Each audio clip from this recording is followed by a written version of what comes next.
अस्सलाम वालेकुम व्यूवर्स। आज हम बना रहे हैं ज़बरदस्त से इंस्टेंट बनने वाले खट्टे आलू। बहुत ही सिंपल सी रेसिपी है, थोड़े से मसालों से हम ये बनाकर रेडी करेंगे। और अगर आप अपने लिए कोई कारोबार सोच रहे हैं और कुछ स्टार्ट करना चाहते हैं खाने पीने का, तो ये रेसिपी आपके लिए बेस्ट है। कम इन्वेस्टमेंट में ज़बरदस्त सी ये रेसिपी है, ठीक है। सबसे पहले यहाँ पर मैंने आधा किलो आलू ले लिए हैं। और आलू लेने के बाद मैंने इन्हें किया अच्छी तरह बॉयल। बॉयल करने के बाद अब हम इसे जो है ना वो कट कर लेंगे क्यूब्स में।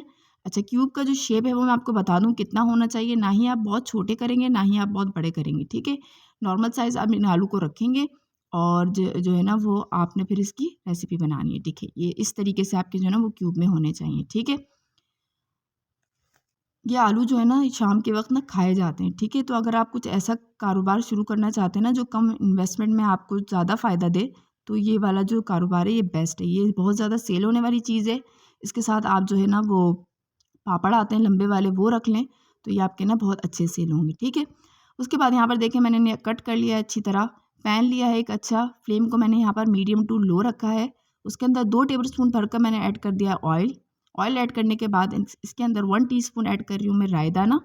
और कम से कम 20 से 25 अदद जो है ना मैंने इसके अंदर ऐड किए हैं कड़ी पत्ता लीव्स, ठीक है। इससे खुशबू बहुत ही ज़बरदस्त आती है। इसको थोड़ा-सा हम कुरकुरा कर देंगे तेल के अंदर। और फ्लेम को अपना जो है वो मीडियम टू लो पर ही रखेंगे, ठीक है।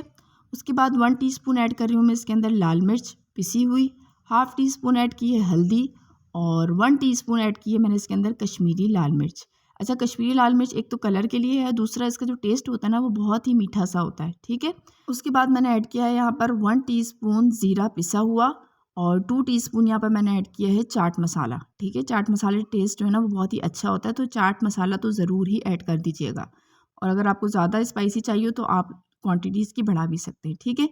थोड़ी देर मसाले को भूनेंगे मीडियम टू लो फ्लेम पर। और उसके बाद हम इसके अंदर ऐड करेंगे नमक टेस्ट के मुताबिक। और 2 टेबलस्पून भर कर इसके अंदर ऐड कर रही हूँ मैं चीनी।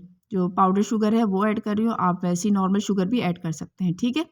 चाहें तो यहाँ पर एक एक जो है वो टीस्पून आप और बढ़ा सकते हैं शुगर की, अगर आपको थोड़ा-सा ज़्यादा खट्टा मीठा चाहिए तो, ठीक है। थोड़ी देर हमने इसको पकाया मसाले को। अब यहाँ पर मेरे पास जो है ना वो है इमली का पल्प, ठीक है। इमली का पल्प जो है ना यहाँ पर मैंने हाफ़ कप ऐड करना है। हाफ़ कप से ज़्यादा ऐड मत कीजिएगा वरना बहुत ज़्यादा खट्टा हो जाएगा, ठीक है। हाफ़ कप इमली का पल्प जो है वो ऐड करूँगी और थोड़ी देर इसे पकाऊँगी ताकि हमारे जो मसाले हैं वो अच्छी तरह जो है ना मिक्स हो जाएँ, ठीक है। मिक्स होने के बाद हमने जो आलू रख दिए थे अपने, वो हम जो है इसके अंदर ऐड कर देंगे। हमारे जो है ना जब हम इसे मिक्स करें ना तो हमारे बबल्स इस तरह बनने चाहिए, जिससे ये देखिए आपको नज़र आ रहे होंगे। जब ये बबल्स बन जाएँ तो फिर हम इसके अंदर ऐड कर देंगे आलू। और अच्छी तरह करेंगे मिक्स।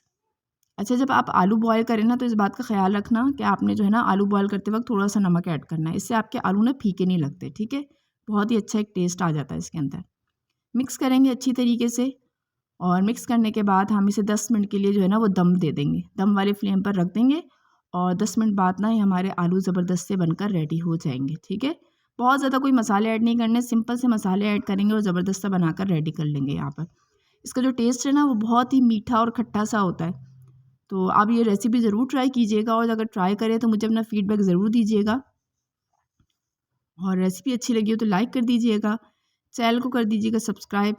मैं कोशिश करती हूँ कि आपके लिए वो रेसिपीज़ लाऊँ जो आसानी से बनने वाली हो, ईज़िली जो है वो आप बना के उसको रेडी कर लें। तो जब ट्राई करें तो फ़ीडबैक ज़रूर दें मुझे, ठीक है। बाकी मुझे दीजिए इजाज़त। अल्लाह हाफ़िज़। अपना बहुत ख़्याल रखिएगा और मुझे अपनी दुआओं में याद रखिएगा। और फ़ीडबैक अपना ज़रूर दीजिएगा मुझे। अल्लाह हाफ़िज़।